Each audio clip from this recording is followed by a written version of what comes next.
The month after you arrive in Mid-Atlantic, Ric Flair defeated Dusty Rhodes for his first of 16 recognized world titles, giving Crockett control of the world title. The match took place on September 17th in Kansas City, the territory run by Harley Race and Bob Geigel. All of this was agreed to in an NWA meeting earlier in the year, and it has come out in recent years that Flair, as champion, was met with a ton of pushback during this meeting. Any idea or thoughts on why putting the belt on Flair might be met with some apprehension at the time? I have no idea, bro.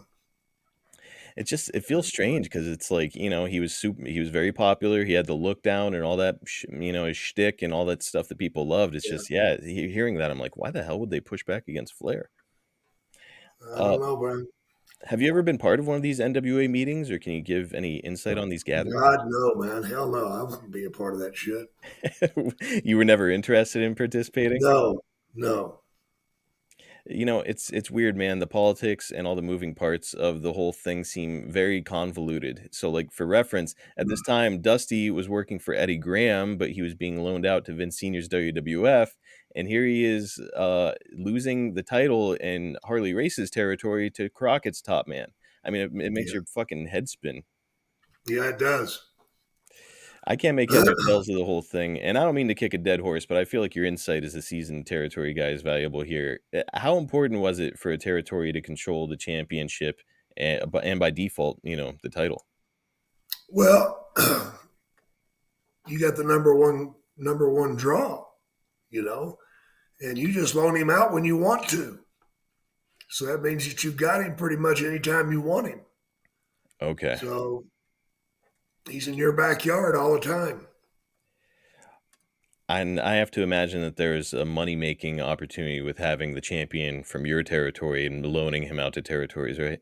Sure, they get a percentage. Okay, now it's coming together. Yeah, I think it was 20%.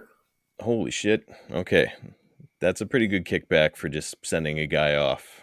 Yeah, Now, you mentioned on the last episode that never getting to hold the NWA title was something of a career regret for you, it's the same case for guys like DiBiase and Hogan, from what I've heard. yeah, Flair's got it here, and he's often referred to as the last traveling NWA champion, and during that insane travel schedule, which Terry Funk himself and others quickly got burnt out from.